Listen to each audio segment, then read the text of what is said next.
The Divine Bitch Podcast. Wake up, be aware, and live your life fully.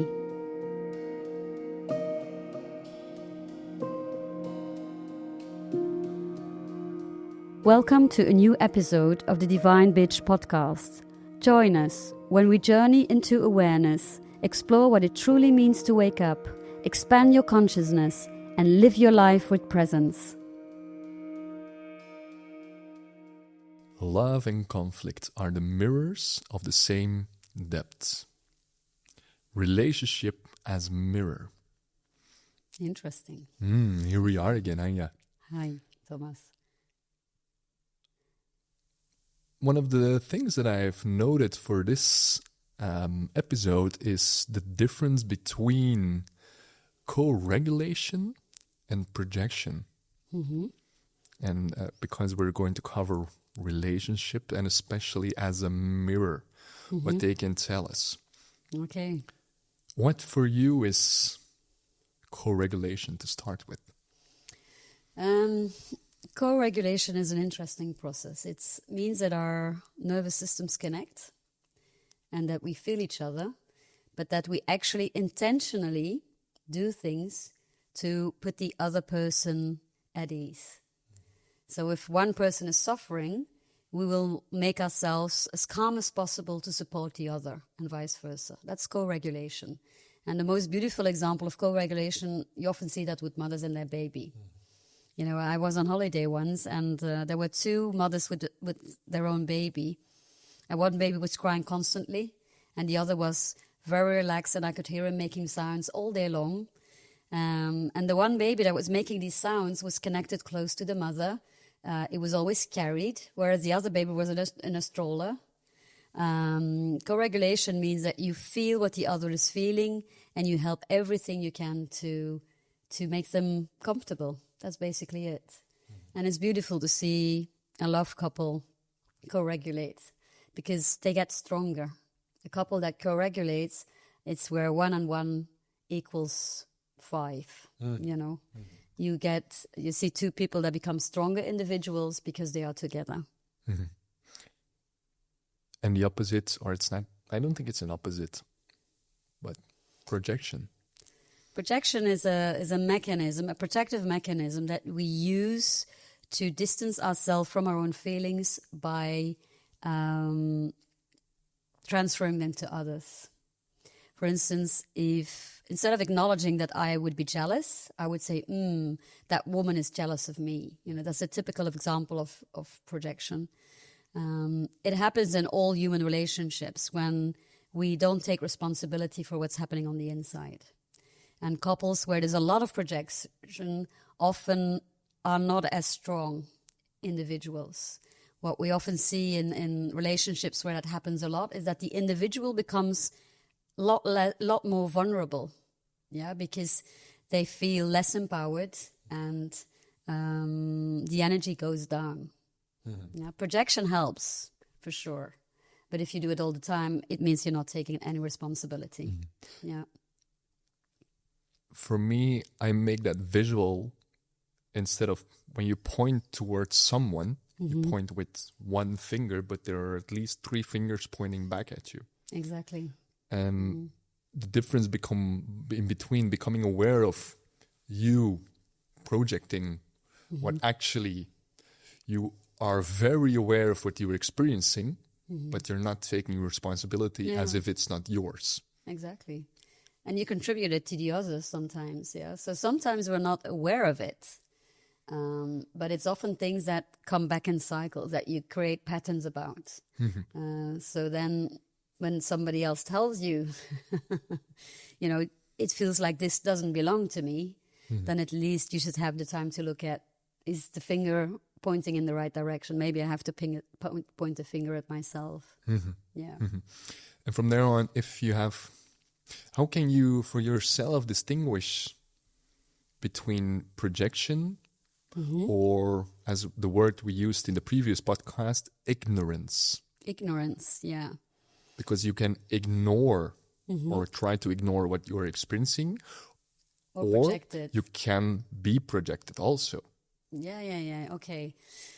Well, you feel it. So when you project, you go into a state of resistance. Instead of accepting, you very quickly spread the energy that you feel on the other. Yeah. So if you are on the receiving end of projection, you will feel confused. You will start doubting your own feelings. Yeah. You will no longer be secure enough to say what you actually feel. And if you notice that in a relationship, you need to ask for advice outside of the relationship, because it's a very toxic mechanism.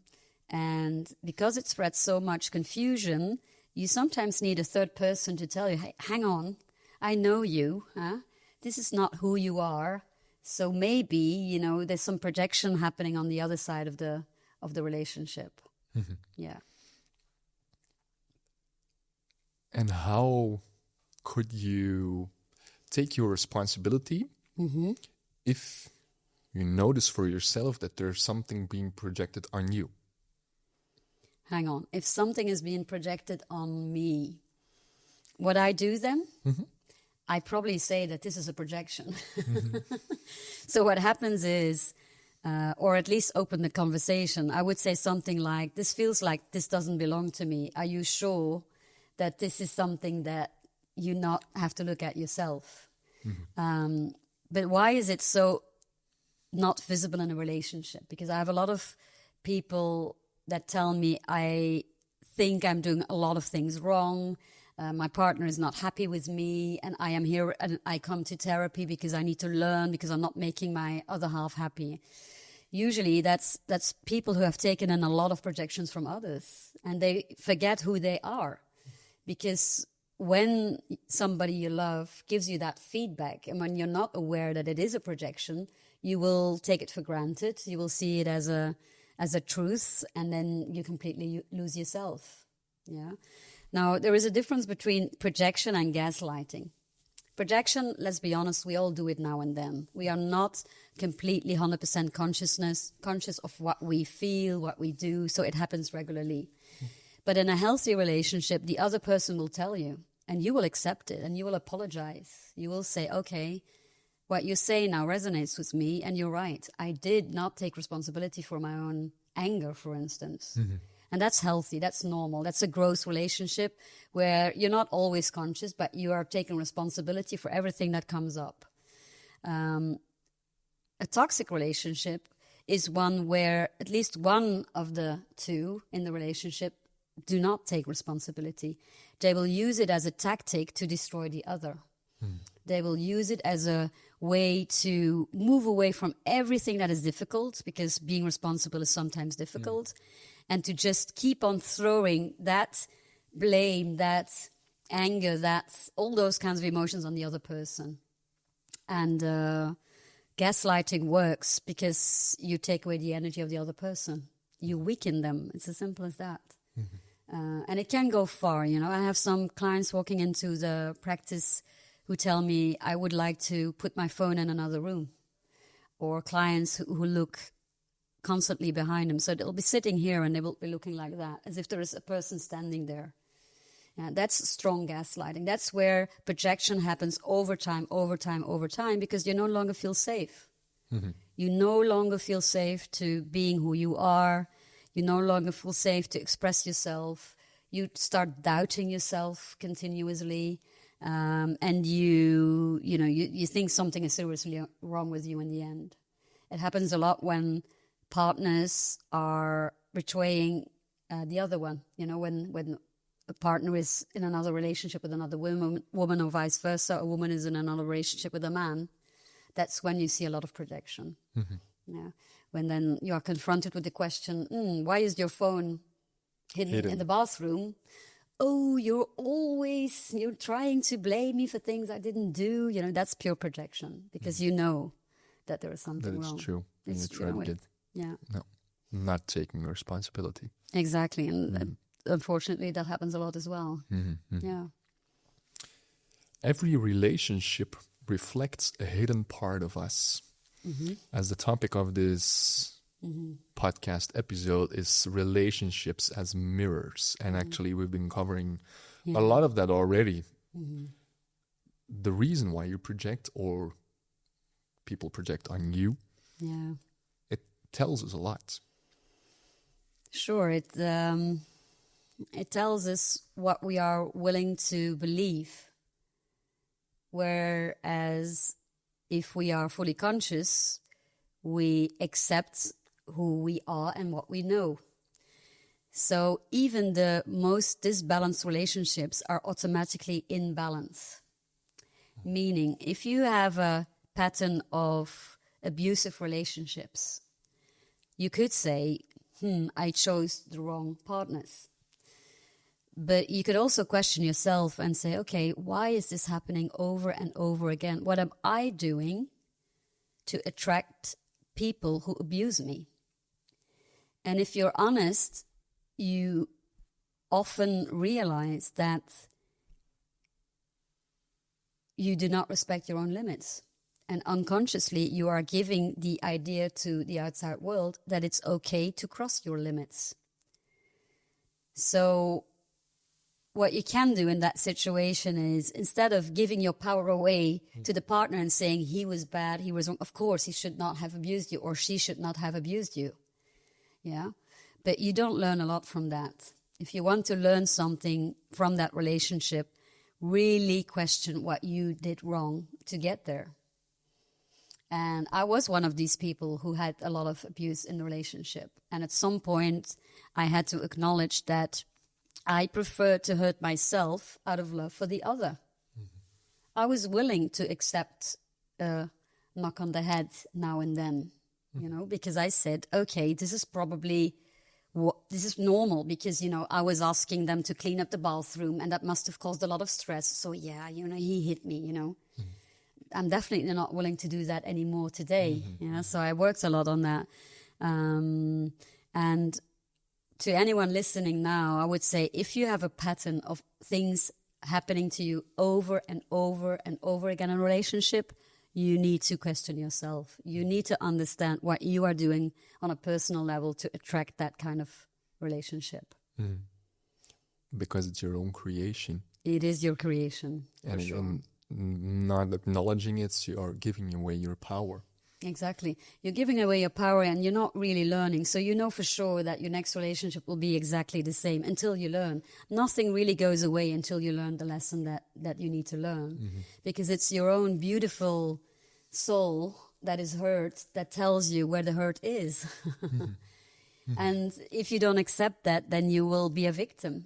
Yeah. If you keep on saying, you know, yes, but he or she did that and that was not okay. Yeah.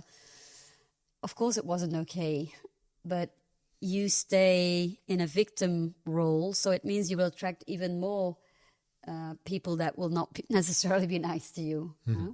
That will give you exactly what actually you're asking for. Exactly. It's just they will mirror you what you need, mm-hmm. what your soul needs. What your soul is asking. Yeah, your hurt soul wants you to learn. Mm-hmm. Exactly. And from this, we can move to it's not the next part, but we have, in a toxic way, we have relationships. And in the beginning, we also talked about a co-regulation. So actually, these are supportive relationships. Yeah. And also, I wanna highlight the things that we recognize in positive relationships, in supportive relationships, because they also tell you about you.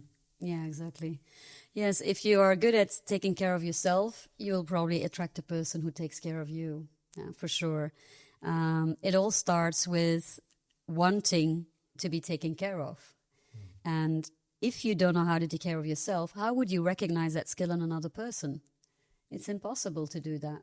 So what I say is, some people are made to be with you for the rest of your life, and some people are made to be your biggest teachers ever.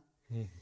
Every relationship has its purpose. And if you attract a person in your life and you live for a period of time together, get all the lessons you need out of that relationship.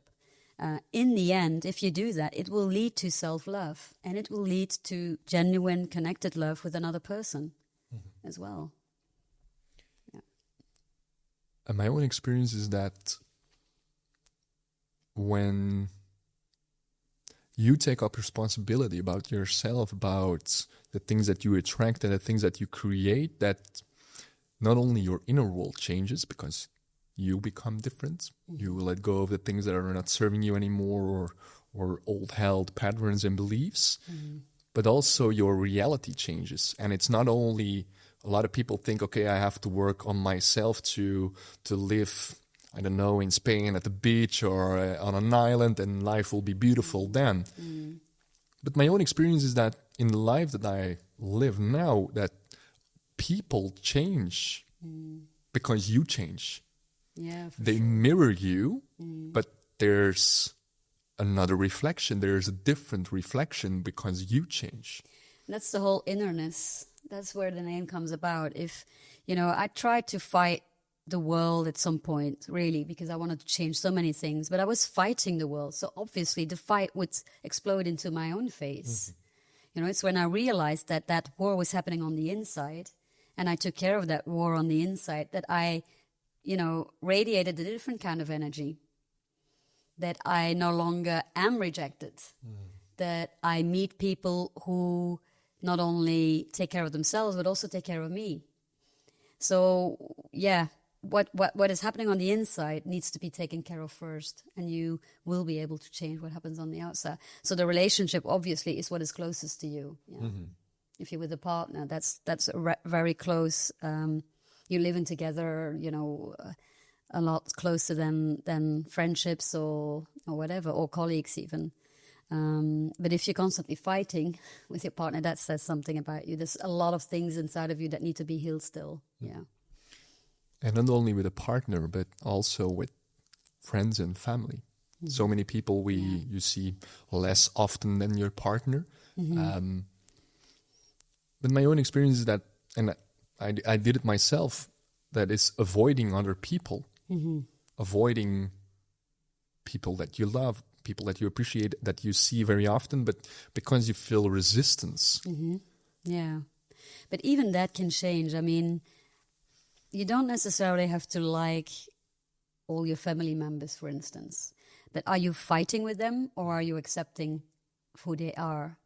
Are you capable of expressing your own needs in that relationship?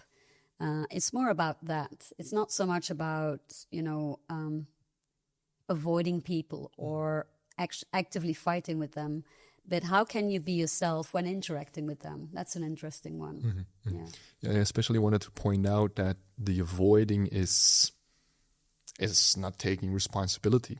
Exactly. And then that's why when they call you, you do not answer, or when they invite you, do not show up, or there's so many forms and possibilities that these things are connected, and it's not even very deep, but it's actually in your behavior that you expose actually not taking responsibility in that interaction, in that invitation actually to meet yourself, because that is what it is. Yeah. I remember an exercise we did when I was in training. I think it was when I was training in stress and trauma therapy. We were 40 people in the room, never met before, and the teacher said, pick the person that you dislike most. So, that was an exercise. We were there like 10 minutes in. It was like, okay. But what was really shocking was that we had to make couples, and everybody chose the person they disliked most. We asked that afterwards. So it means that, that's a strong mirror. So that happens within 10 minutes in a room where you don't know anyone.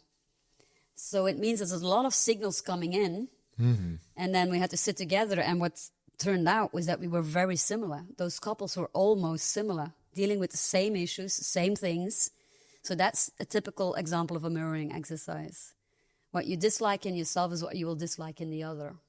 And the opposite is true as well. If you have a really loving relationship, what you love in the other is what you love in yourself. So go into that process from disliking yourself to loving yourself, and then connections will become easier. Easier.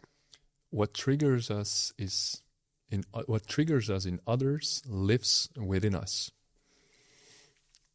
Yes, that's the whole blaming, isn't it? Are we willing to see what hurts us, or will we project it on the other? And so it's really linked to that whole capacity that we have to project. You know, why look at your own issues if you can easily blame others for them? You know, that's easy, but still, the opposite is true as well. Don't do that, and learn a whole lot about yourself. Use people in a way that they show you everything you need to know about yourself. And that's why it's interesting, because, you know, I've been spending quite a number of years on my own to really understand who I was. And I thought, you know, if I know myself really well, only then I will interact and I find a partner. But it was when I met my partner that he was showing me on a daily basis what was there on the inside.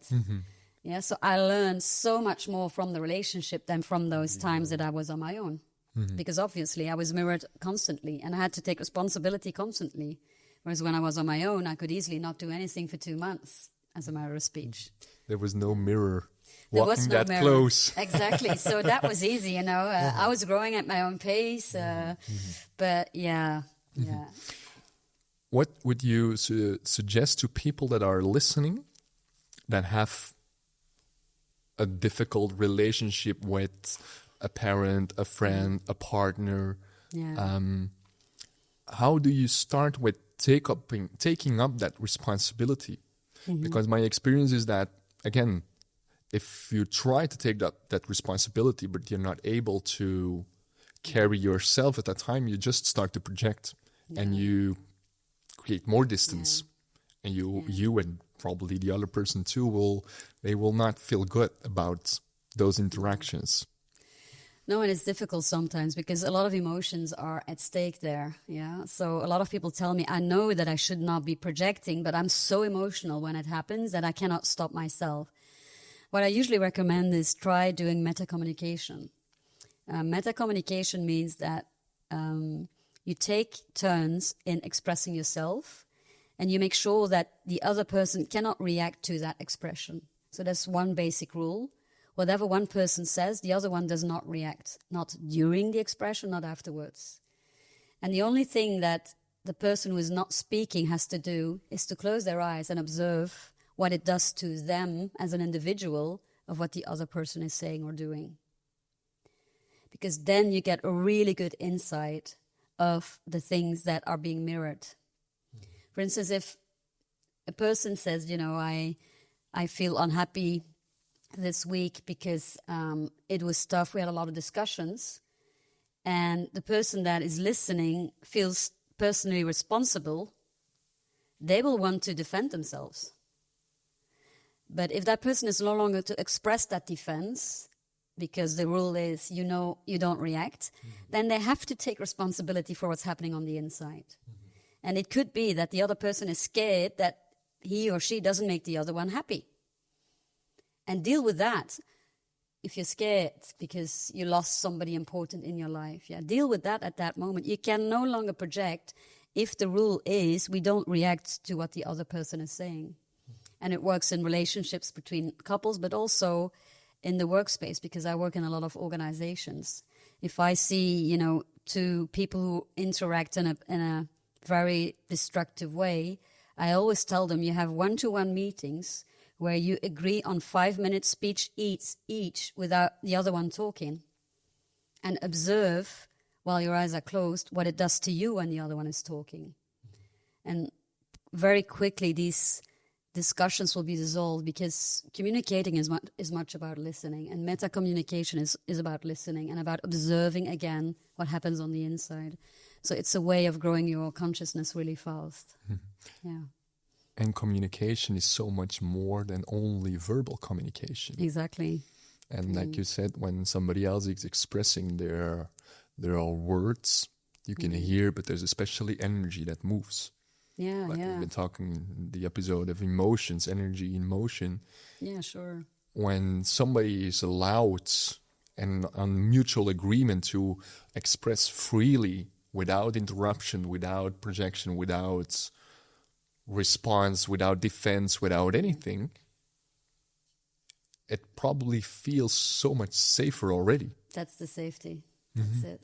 Because as you are responsible for observing your own feelings, you are in a much more ventral state.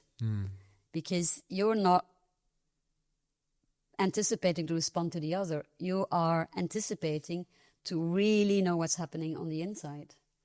And you will also learn that it's hard to keep your mouth shut because you want to respond. That's what the ego wants to do. And here you do the opposite. Yeah, so it's a good exercise to become aware of your own triggers and to stop projecting them on others. Yeah. So 5 minutes each. Yeah, that's a good way to start. Free of speech, free of expression, free of everything for 5 minutes. Yeah. And then the other person without any response. Exactly. And there's no or nodding of the head, or there's there's nothing. There's just a flat face. A clear mirror. A clear mirror. You close the eyes and just observe what's happening on the inside. Or you can stare a bit away from the other and you just observe what the other one is saying. And that will be the hard part. Because when people start practicing this, I see a lot of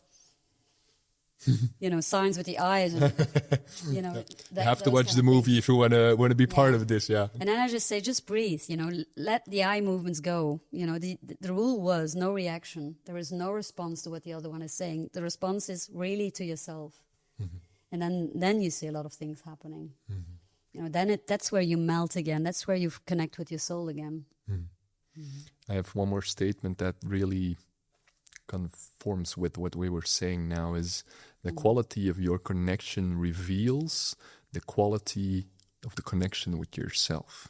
Exactly. True, because, like you said, we are creating this reality. So our soul is actually projecting a reality from a specific space. And if that space holds a lot of safety, holds a lot of love, then you know that love is inside of you. And it's a little bit the same as a white shadow or a dark shadow. Yeah. If we are saying negative things about someone else, it comes from our own dark place. But if we say, wow, I really like that guy's capacity to listen, then you know there is part in you that has a really strong capacity to listen as well. That's a positive projection. That's a white shadow. Yeah, that's also projection. If I say, wow, I really like what you did there. I could never be able to do this. That's a white projection. It means that you are capable of doing it, but you just haven't acknowledged it in yourself yet.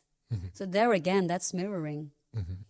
And the enforcing parts of mirroring in relationships. Yeah, exactly. And also, looking up to someone. That's a form of projection, really. It means that you have a quality in yourself that you find difficult to acknowledge, so you do it on the other one. Oh, he dresses really nicely. Probably there's part of you that thinks that you dress nicely as well. Yep. Or you say, he's amazing, instead of acknowledging, I am amazing. Exactly. Yeah, exactly. So, yeah. So a lot of things can be learned from interaction with other people, obviously. Yeah. As last to cover in this episode, we haven't talked about parents and children and the mirrors that children are for their parents very often. And vice versa. And vice versa, of course. I find it fascinating because I find children have an exceptional capability to turn the mirror to yourself, much more than adults do. They are closer to their authentic nature still. And that's why I love to be around children. Adults, they may accept some projections of yourself. They may do it because they like you. But children are not so capable and not so willing to do that. So I love children who say, I don't like this present, when you buy them something for Christmas. Go and feel what that does to you when you've been looking around for 4 hours to find the ideal present, something like that, And I love children for that. But yeah, you see the opposite as well. As soon as children grow up, they start to portray the same behaviors because they've been seeing this for a long time. But the younger the children are, the better they are at showing the mirror and showing it to your face. So, yeah. And what could be a way for parents to work with these mirrors instead of getting all over the place, very frustrated, very out of balance very often? I've written some things about that in my ebook about highly sensitive people. What I often say to parents is children, they do what you do. They don't do what you tell them to do. So if your child is acting out, probably it means you're acting out as well. They are learning by seeing what you're doing. And that is confrontational for some parents, but it often opens up a new perspective. What are you doing? Yeah, but I'm telling them to study really well. So how do you spend your evenings? Oh, I watch television for 4 hours. Okay. You know, so if your child is doing way too much relaxing time in your mind or is way too lazy in the evening, that's probably because you are doing the same thing. And that's where, you know, a lot of parents do understand that they need to change a thing now and then. But yeah, that's definitely something I tell them. Don't tell them what to do. Do what you want them to do. It will work a lot better, because that's active mirroring. Yeah. Perfect. We covered everything. All right. So we're at the end of this podcast. Yes, then. again. Okay, again. I'm looking forward to the next one. Yes, me too. Thank you, Anja. Thank you, Thomas. Thank you for joining us on the path of awareness. Pay attention, open up, and remind yourself that awareness is not a destination. It's a way of life. See you in the next episode.